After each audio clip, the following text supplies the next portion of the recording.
So I was driving home from work the other day and there was this beautiful sunset. You know, that beautiful graduated wash that you see often, and clouds and then just some tree shape. So I wanted to capture that tonight. So let's get started. I'm working on a quarter sheet of Fabriano paper here, 100% cotton, cold pressed, 300 GSM. So it's about 38 centimetres by 28 centimetres, which, you know, probably about 10 inches by a bit under 16 inches, that's my guess. So I might flip this upside down first. We'll do this graduated warm wash.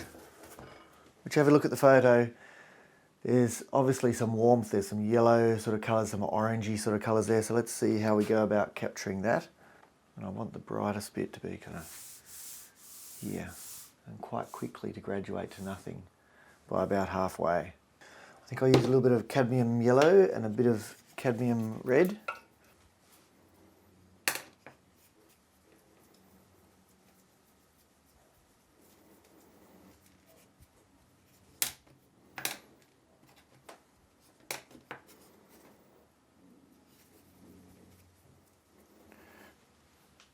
Maybe a tiny bit of Alizarin Crimson.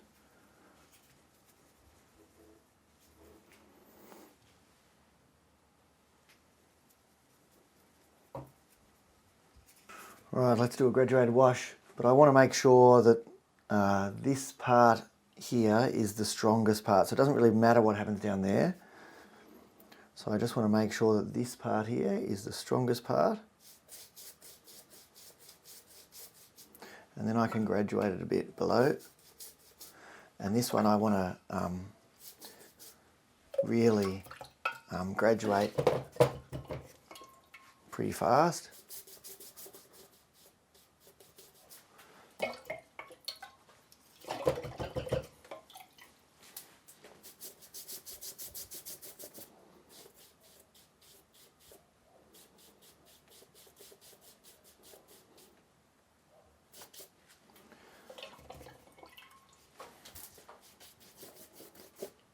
Nice. Just flip it up this way for a sec. We want to keep that like that. I just want to soften this edge a bit. I'll grab some of this pigment just to soften this edge a bit. It doesn't really matter what's happening down here. In fact, I could have just left it wide, but I won't. Excellent. Let's just clean up around the edges.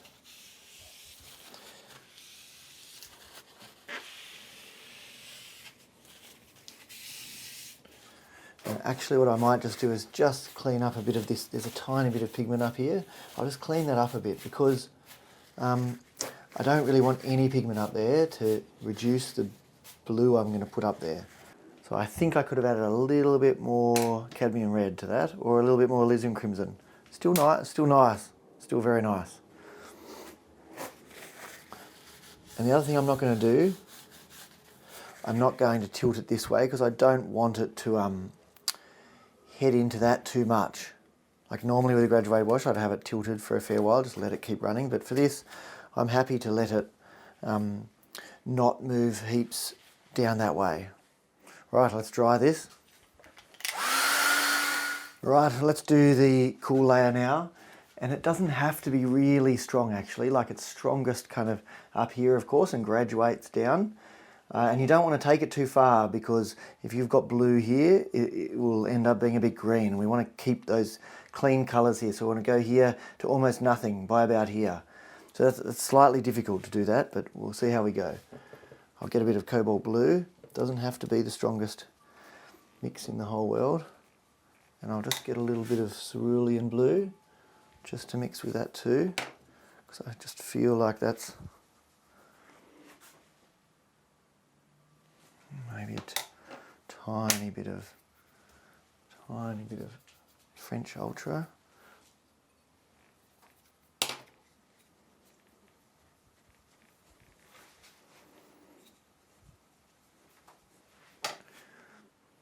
It's always hard to judge blues, and especially when they're wet compared to when they're dry, but I think that'll do. That'll be pretty good. And of course, if I wanted to, I could apply this to a wet page, but I'm not going to. I'm going to graduate it. Yep, all right. Let's go come across here. And we'll start graduating.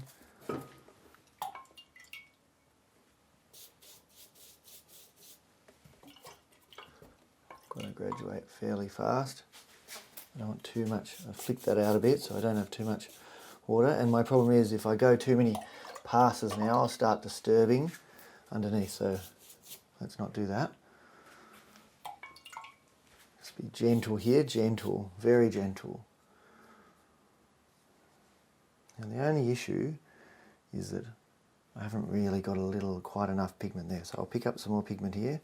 It'll be a weaker mix, but let's just bring it down a little bit. Rinse out again, flick out, or just. I've got to be careful here, not to disturb too much, but I wanted to bring it down a bit.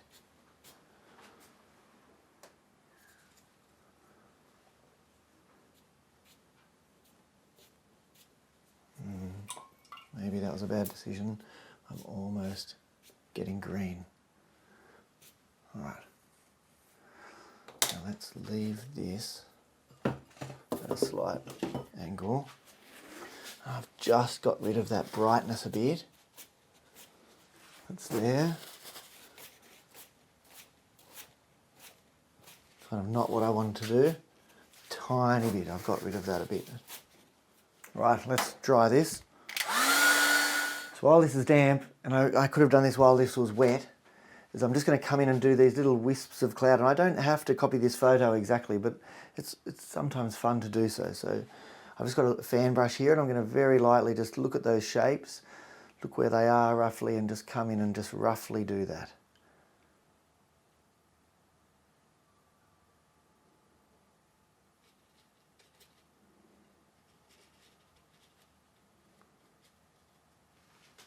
Let's get the fine spray, do a bit of spray.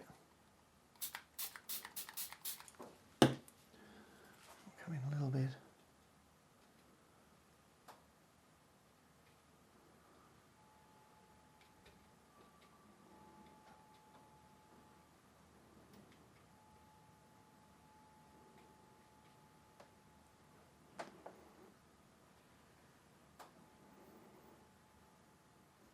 We don't have to copy those shapes exactly. Come in with a dried out brush now to just feather some of those edges a bit.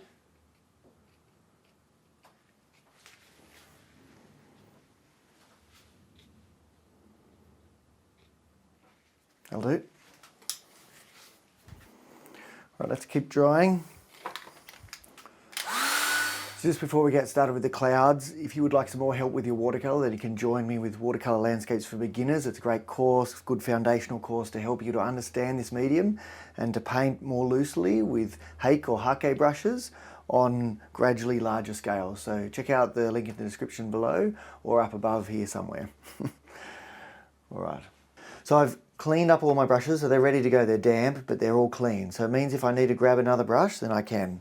It's pretty important when you start doing something. Often there's not a lot of time to, suddenly start rinsing up. The other thing I could do here is I could pencil in roughly where my clouds are going to go, but I'm not going to because I'd like making free marks and I don't feel too tied into what's happening. But if you would like to pencil out roughly where the sky, where you want the clouds to go, then you could do that. If it helps you to just enjoy that process more, then you could do that.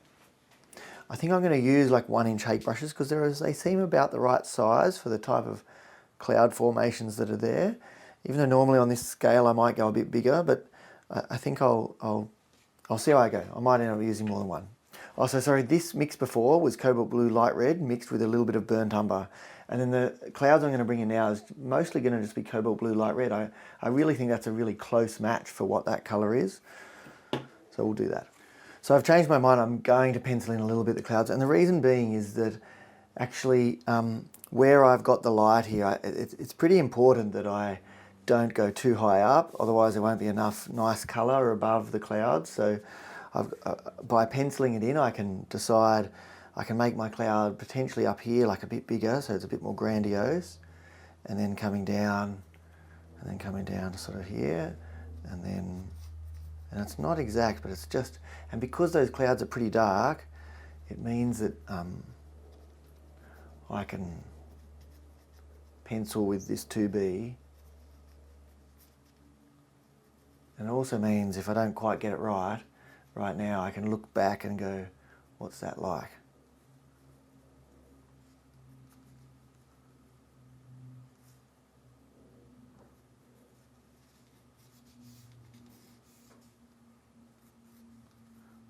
To kind of accentuate there.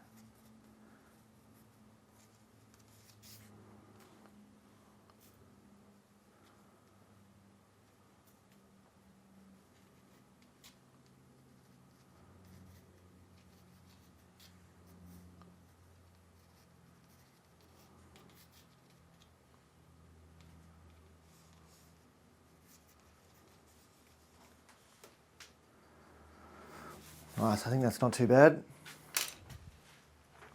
And I'll come in with a fine spray in a bit to just soften some of the edges.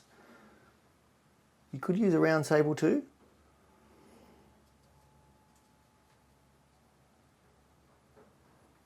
And I'm going to make sure I go past those pencil lines.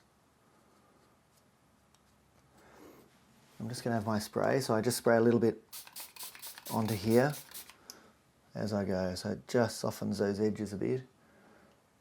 And then I can spray a bit more if I want to. Try and keep my head out of your way. And the only thing I've got to watch is that, of course, I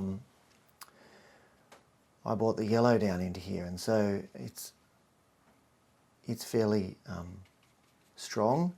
And so if I want this to be pretty solid, then I need to come in with some fairly strong pigment, otherwise it's not really going to work. Otherwise I would have had to have stopped the yellow. And I'm going to bring this down, all the way down, even though I don't have to, down into here. And then I can start to shape some clouds.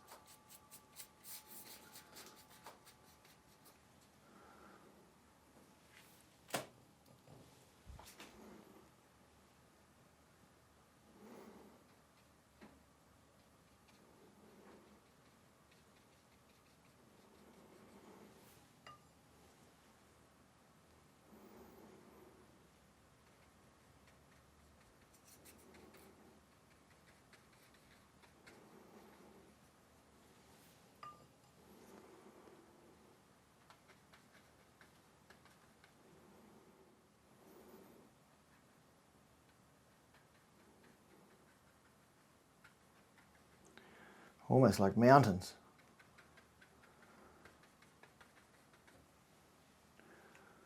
I'll just spray a bit.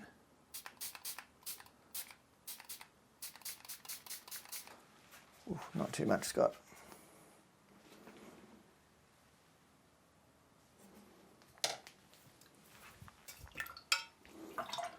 Just going to get my fan brush for a second so I can just come in and just do some fine marks.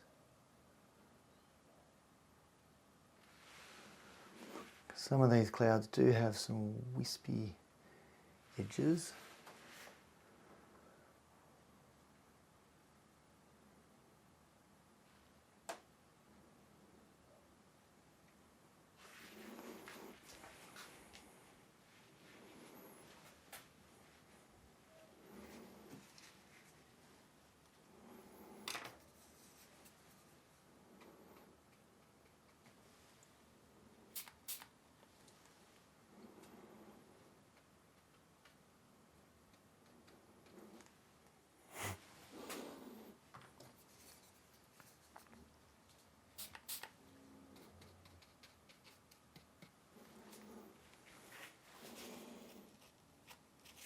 Lifting in a little bit of light. In some ways these clouds, because they're such a solid mass, they're proving slightly difficult to really capture in a really nice, loose way.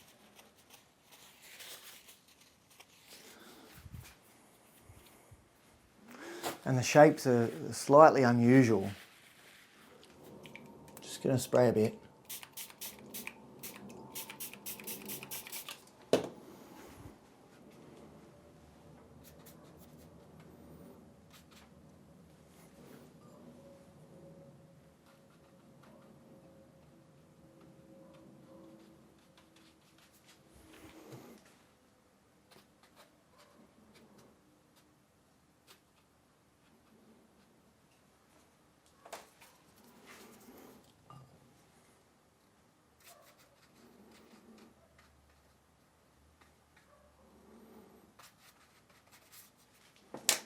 I didn't feel like that was working, so I've just come in and done a few other shapes and brush marks. Let's dry this and then see what we can do. Alright, I've just stood back for a bit and I'm just going to take this down a slightly different direction. I think this will be quite nice to have a bit of light. So this is removable tape.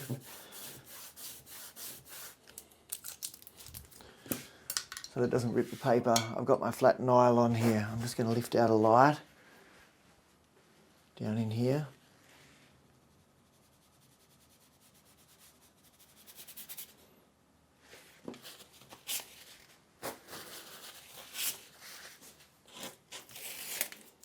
Just going to dry this for a sec. Just going to scratch back a bit of a light here.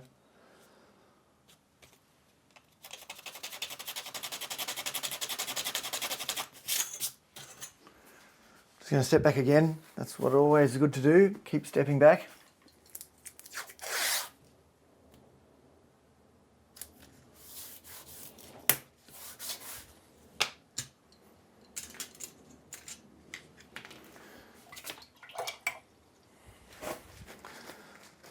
Just taking all the moisture out.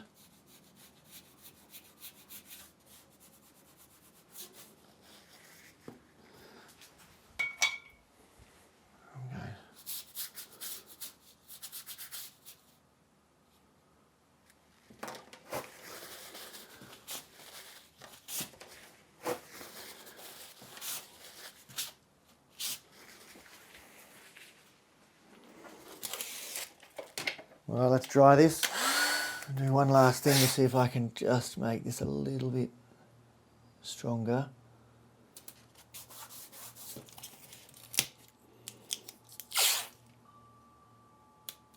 What I'm doing at this stage of the painting really is just doing something and then stepping back, doing something then stepping back. Because really I don't really know whether it's good or not until I step back. Just get another flat nylon again. I'm just going to come in here.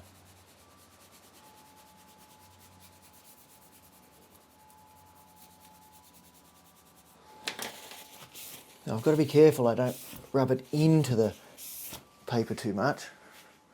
But I really wanted a brighter line there, like a more solid line. Give the painting something, and now I can dampen that off a bit now.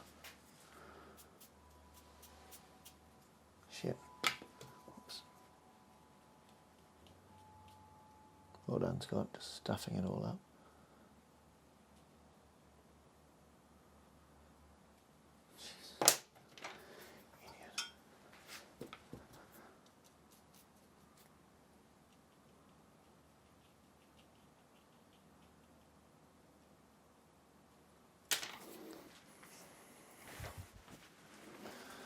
Might just give it a little bit of something here. Who knows what it is?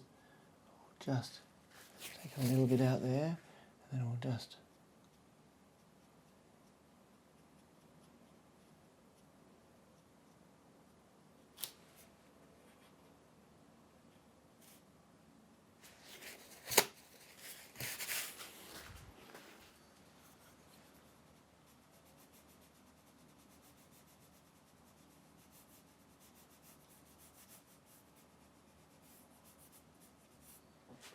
what can happen when you play with things a little bit too much. Nice, so I think this is done. I'll just dry it and then we'll check it out. Thanks for joining me in this month's painting that was a sunset as I drove home that was going to be clouds and foliage and turned into something else. But that's what always seems to happen with my paintings. I just take it somewhere else, and I'm happy with this. It looks nice up close and from a distance. From a distance, some of these marks aren't nearly as strong as you might think, and so it really requires, it could even be stronger. This light part here could even be stronger for me to make it work tonally from a distance. So thanks for joining me. If you celebrate Christmas, I wish you a very Merry Christmas and a Happy New Year, and I'll see you the next video will be on the 1st of January on New Year's Day. All right, I'll see you then. Happy painting. See ya. Bye for now.